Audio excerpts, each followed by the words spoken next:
In the years leading up to the Battle of Scarif, the Phoenix Cell was one of the most active elements of the rebellion against the Empire, and the fleet was responsible for some of the most important victories achieved by the rebel movement during this period. The range of warships and combat fighters which made up the Phoenix fleet changed drastically across the unit's lifespan, but many of the core elements remained constant, and served as an early example of the fast attack style of warfare that would become a staple of the Rebel Alliance.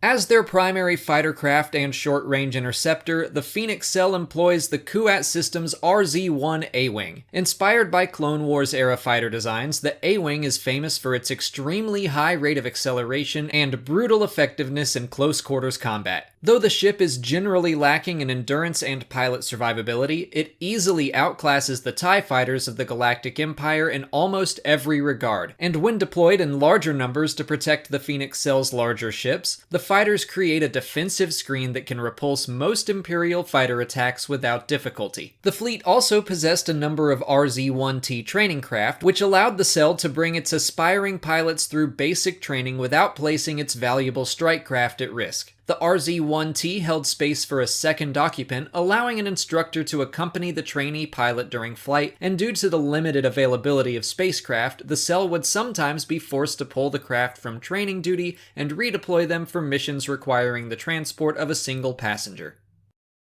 Across the lifespan of the Phoenix Cell, the fleet went through 3 separate flagships, all of which were designated Phoenix Home. The first of these was a converted Republic Pelta-class medical frigate, heavily modified to serve as a carrier for the fleet's A-Wings. Sporting moderate defensive armaments and carrying a crew of 900 personnel, Phoenix Home served as an effective command vessel for the Phoenix Cell in its earliest years, providing the pilots of Phoenix Squadron with a place to maintain their fighters and recuperate between missions. This would change, however, with the Siege of Lothal in 4 BBY when a surgical attack carried out by Darth Vader succeeded in eliminating not only a large portion of the Cell's fighter wing, but the Phoenix Home itself, forcing Commander Sato and his staff to abandon ship and retreat from the system with their remaining forces.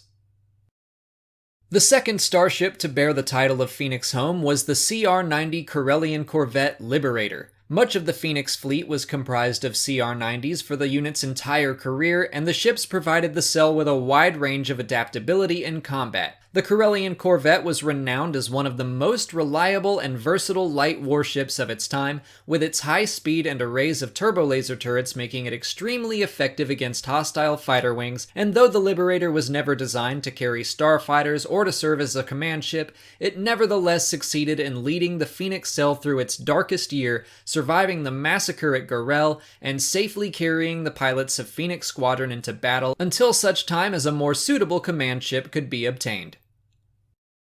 Following the catastrophic losses suffered by the Phoenix fleet in the Siege of Lothal, it became clear to the leaders of the rebellion that the Cell would require reinforcements as soon as possible. Those reinforcements came in the form of 3 Hammerhead-class corvettes donated by House Organa of Alderaan. Based upon the design of centuries-old Republic warships, Hammerhead Corvettes are light multi-purpose combat vessels carrying a pair of forward-mounted dual laser cannons as well as an adjustable tail gun to engage pursuing targets. In addition to their respectable combat abilities, the Hammerheads were useful as cargo vessels and couriers, boasting a large retractable loading bay on their ventral hull, and throughout their service to the Phoenix fleet, the ships were often employed as relief vessels and blockade runners over worlds subjugated by the Empire.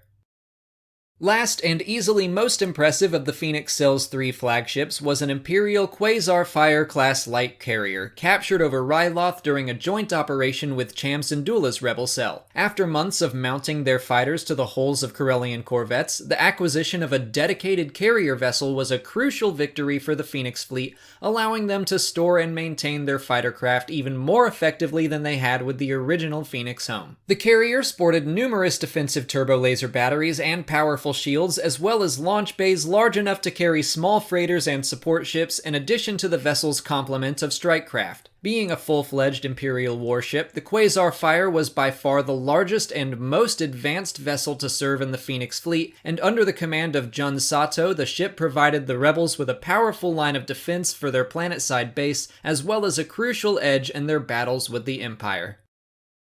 In spite of the many starfighters and warships that make up the Phoenix fleet, perhaps the most important vessel of all was the simple Corellian VCX-100 freighter known as the Ghost. As the personal starship of Captain Hera Syndulla and her Spectre team, the Ghost carried out many of the Phoenix Cell's most crucial assignments, and the modifications made by its captain and crew made the ship extraordinarily well suited to these covert operations. The Ghost was armed with 2 adjustable laser turrets and a pair of proton torpedo launchers, as well as the rear-facing cannons fixed to its auxiliary fighter, the Phantom. The ship also featured a suite of advanced stealth systems capable of jamming enemy transmissions and sensor systems, as well as masking the freighter's drive signature, and in conjunction with the Phantom, the ship could quickly and silently deploy a small team to a planet's surface, affording the rebels a powerful tool of infiltration that would go on to secure victory over the Empire on dozens of separate occasions. Thanks for watching, guys. Be sure to go back and check out part 1 if you missed it this Monday, available on Star Wars Explained, and head over to Fact Free this Friday for the final part of this series, taking a look at the Battle of Atollon.